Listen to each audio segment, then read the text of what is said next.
I worked part-time as a DoorDash delivery driver last year. I also had another job at a clothing store, but on certain days I would actually make more money doing deliveries. These were the days when more people ordered food, and I was able to make some serious cash. So, on those nights, I'd spend most of my time driving around, delivering food for almost 6 months straight. By then, I had gotten very familiar with the routine, and it was almost second nature to me. To make things better, my town rarely had any traffic, even during rush hour.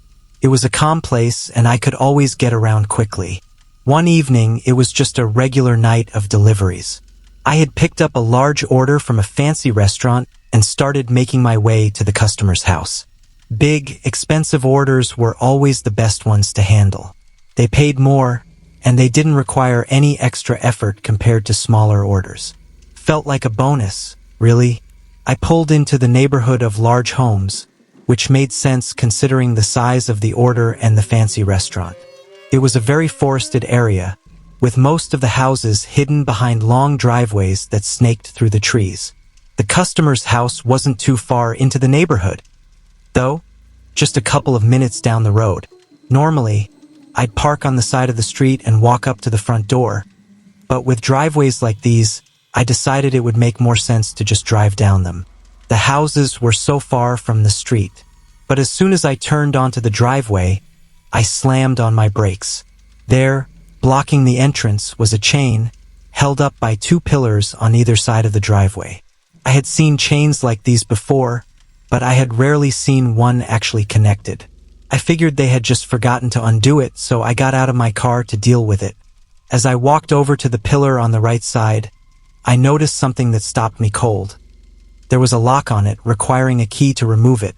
It was preventing me from just taking the chain off. I stood there for a moment, annoyed, then looked down the driveway. I couldn't even see the house from where I was, and that struck me as odd. I went back to my car, grabbed my phone, and called the customer. The phone rang once, and then a man answered. "Hello," he said. I explained that I was the DoorDash driver and that the chain was blocking the entrance to the driveway. He responded quickly, telling me that there was no easy way to unlock it right now. But he added the house wasn't too far down the road, so I shouldn't have to walk far. I pretended to be understanding. "Okay," I said, trying to keep my voice friendly, and then I hung up. Typical rich family, I whispered to myself, shaking my head as I reached into the passenger seat to grab the large bag of food. I made sure to lock my car before walking around the chain and starting down the path. About a minute into the walk, I started getting a little nervous. It was really dark, and there weren't any lights along the side of the driveway. I still couldn't see the house, which seemed strange since they had told me it wasn't far. The more I walked, the more unsettled I became. And then I heard it, crunching footsteps coming from the dark trees to the left of me. I stopped dead in my tracks, heart pounding. The footsteps kept getting closer, and as they did, I began to make out a figure. A man, his hand raised as if to greet me. "Who are you?" I asked, trying to keep my voice steady, but I couldn't hide the shakiness in it. The man stepped into the driveway, and I realized it was the same person I had just spoken to on the phone. "I'm the one you talked to," he said, his voice calm and matter-of-fact. I wasn't sure if I should feel relieved or more frightened. "What are you doing out here?"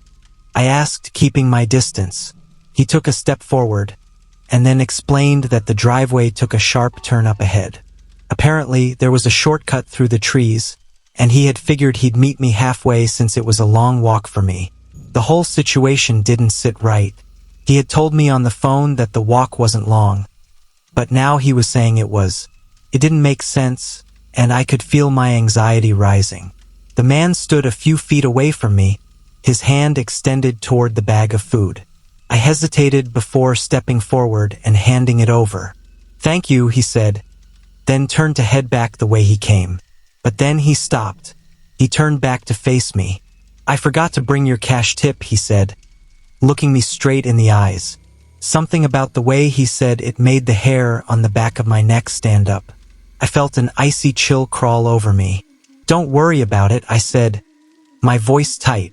I turned and started walking back down the driveway, eager to get to my car as fast as I could. "It's just a quick walk through here," he called out from behind me.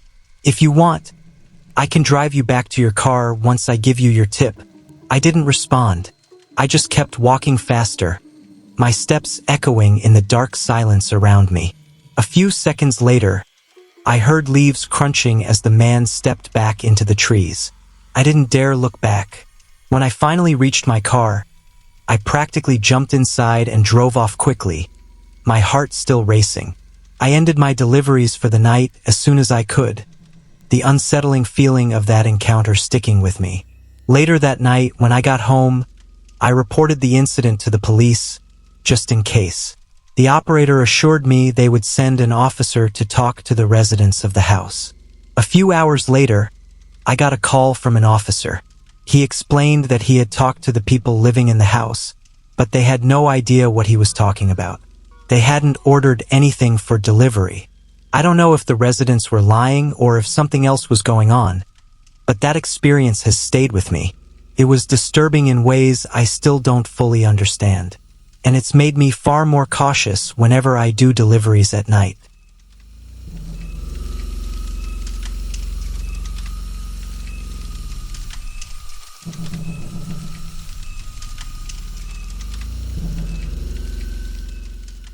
I used to deliver Chinese food for a local restaurant. I was just a teenager in high school at the time, and whatever job I got wasn't going to be for more than a year or two. I'd say this job was pretty typical of most first jobs in retail and food service. It had its slow and boring days, but it also had its busy and stressful moments. As the delivery driver, though, I was always thankful I didn't have to deal with mobs of customers inside the store. On this particular night, I started at 6 p.m. It was a Friday, so I was working a late shift from 6 to midnight. As soon as I clocked in, I was delivering orders non-stop for the next 2 hours with no time to breathe in between. By 8 o'clock, orders had started to slow a bit, but I still had a few more to deliver before I could take my break. I grabbed the 3 orders and set out to get them done before 9 o'clock. The first one was close, but the next 2 were further out. This wasn't uncommon, as our town wasn't very packed together. I got to the second house and dropped it off. Then I headed out to the final stop. It was about 10 minutes from where I was, and the receipt showed the order still wasn't paid for yet. All I could think about during this drive was the break I'd get afterward. Going back and forth for 3 hours straight was tiring, more so than usual that night. I pulled into the neighborhood, following the GPS until I got to the back portion. That's when the whole atmosphere quickly changed. I turned down a thin road of cracked pavement and potholes, with barely visible small houses on the side. The houses were covered by thick bushes and unkempt lawns. As the GPS told me I had arrived, I stopped my car but couldn't see a house anywhere. I turned on my brights, and ever so faintly, I could make out the outline of a small house far from the road. I then looked at the grass leading up to it and realized there was a driveway hidden underneath the vines and tall grass. I wouldn't have seen it if I hadn't spotted the house first. Knowing I wouldn't be able to even drive on it, I put the car in park, grabbed the food bag, and stepped out. As I began walking through the overgrown driveway, I couldn't believe how awful it was to walk through. It seemed impossible anyone would let their driveway get to this point. As I got closer, I could see more of the house. It was very small, kind of like a trailer home, and it looked to be in the same condition as the driveway. Vines were growing over the windows, and bushes covered every inch of the nearly decaying structure. When I finally made my way up to the front door, I knew something was wrong. I felt it deep in my gut, and in my head, I knew this wasn't right. But I was just a kid with my first job, scared of losing it. So, despite everything telling me to leave, I pushed my bad feelings aside and knocked on the door. Right away, I heard footsteps coming from inside, and the door opened, revealing a young lady standing there. At first, in the dim lighting, she seemed completely normal, and I felt a huge sense of relief. But as I looked at the house again, something didn't add up. There was no way she could look so well-dressed and taken care of, living in a house in this condition. Before I could think much more, she opened the screen door and said, in a creepily calm tone, "Come in." I froze. Everything in my body screamed for me to leave, and without thinking, I stumbled back a few steps. I made up my mind in that moment. I needed to get out of there, and fast. I turned around, and just a second after starting to leave, I heard a loud thud from the side of the house. My heart stopped. I looked over just in time to see two men running out from behind the house, sprinting through the bushes toward me. I dropped everything and started running. The grass and vines were thick, and I stumbled, tripping over something hidden beneath the undergrowth. I could hear their footsteps closing in, and I pushed myself harder to get to the end of the driveway. My heart raced, my breath short, and all I could focus on was making it to my car. I didn't even dare to look back.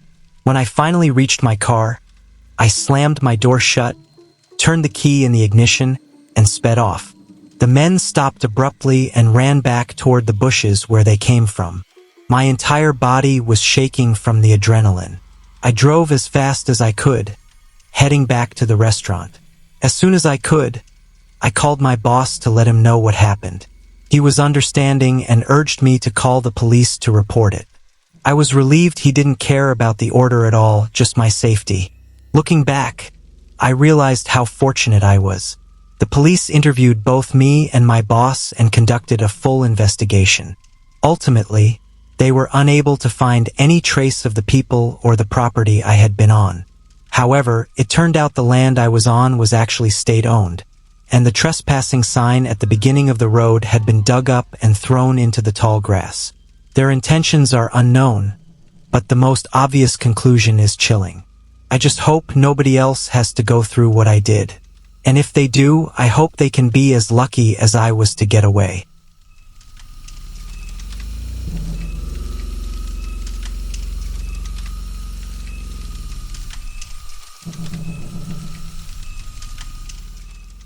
When I started delivering part-time, it was mostly to pay off some credit card debt and save up for a summer trip. It wasn't a bad gig, honestly. The flexibility worked around my office hours, and I enjoyed the little moments of quiet during the drives. I usually stuck to residential neighborhoods with the occasional office building or apartment complex thrown in. But one Friday night, I accepted an order that turned out to be anything but ordinary. It was late, around 9:30 p.m., and I had just finished a decent run of orders. I was planning to head home when a high-ticket delivery popped up on the app with a generous tip already added. The drop-off location was listed in an industrial area about 15 minutes away. Normally, I'd pass on something like that so late, but the payout was tempting. Plus, I figured it was probably someone working late at a factory or warehouse. The drive started out fine. The streets were mostly empty, which I liked. The city lights faded into dimly lit roads, and eventually, the occasional street lamp gave way to long stretches of darkness. My GPS chirped directions, guiding me further into what felt like the middle of nowhere. By the time I turned onto the final road, I was second-guessing my decision. The industrial park looked abandoned. Most of the buildings were old and run down, their facades covered in graffiti. Shattered windows stared out like empty eye sockets, and a few of the streetlights flickered. I pushed the uneasy feeling aside and focused on what I needed to do. The GPS announced, "You have arrived at your destination," but all I saw was a massive crumbling warehouse. There were no signs of life, no lights, no cars parked outside. Nothing to suggest someone was waiting for their food. The address matched what was on the app, but I couldn't believe anyone would live or work here. I parked a few feet away from the warehouse and stared at it through my windshield, debating what to do. But I had already accepted the order. Canceling now might hurt my rating, and I really needed that tip, so I did what I always did when something felt off. I called the customer. The phone rang and rang and rang. No answer. That's when I noticed them. Shadowy figures standing near the edge of the building. I told myself it couldn't be real, just my eyes fooling me. But as I squinted, I realized there were at least 3 people, maybe more, hidden in the dark. They weren't moving, just standing there, watching me. I locked my car doors, and goosebumps rose on my skin as I watched one of the figures step forward slowly, coming into the beam of my headlights. He was tall, wearing no shirt, and his jeans looked 2 sizes too big. He had something over his face, maybe a mask or a bandana. I decided right then that I wasn't sticking around. I grabbed my phone to cancel the order and started to reverse out of the lot. That's when I heard it, an engine. A low, throaty rumble filled the air, growing louder. I looked in my rearview mirror and saw a trail motorcycle speeding up behind me. The single headlight bounced as the bike swerved erratically. The rider was wearing a helmet with a dark visor, completely concealing their face. He skidded to a stop directly behind my car, blocking my path. My chest tightened as panic set in. There was no way out. The only option was forward, toward the warehouse and the figures still lurking nearby. I shifted into drive and inched forward, hoping the biker would take the hint and move. Instead, he revved the engine, leaning forward like he was daring me to try something. The figures by the warehouse were moving now. 3 masked men approaching the front of my car. My hands gripped the steering wheel so hard they hurt. I didn't want to find out what these people had planned. My only thought was escape. I slammed the car into reverse and floored it. The car lurched backward. The motorcycle didn't stand a chance. My bumper collided with it, sending the bike skidding out of the way. The rider tumbled off, rolling over the hood of my car before hitting the ground. I didn't stop to see if he was okay. I threw the car into drive and sped out of the lot, my tires screeching. In the rearview mirror, I saw the remaining figures running after me. One of them pulled something from their pocket, maybe a gun. My heart raced as I pushed the accelerator, desperate to get far away from that warehouse. Once I hit a main road, I slowed down just enough to grab my phone and call 911. My voice was shaking as I explained what had happened. The dispatcher told me to head straight to the nearest police station, so I did. When I arrived, I parked in front of the building and ran inside. I must have looked like a mess, my hair sticking to my face, my breathing ragged. But the officers were calm and professional. They took my statement, examined the damage to my car, and promised to investigate. A few days later, I got a call from one of the officers. They'd gone to the warehouse and found evidence of a gang using the location as a base for car thefts. Apparently, they'd been luring delivery drivers there under the guise of food orders, planning to rob them and take their vehicles.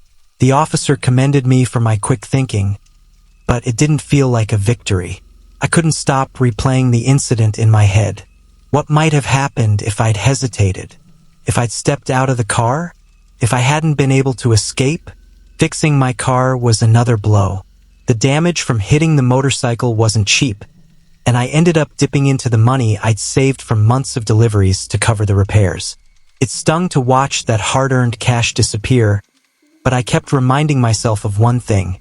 At least I was safe. That was the last time I accepted an order to an industrial area. Some extra cash isn't worth your safety, and next time, if my gut tells me to leave, I won't think twice.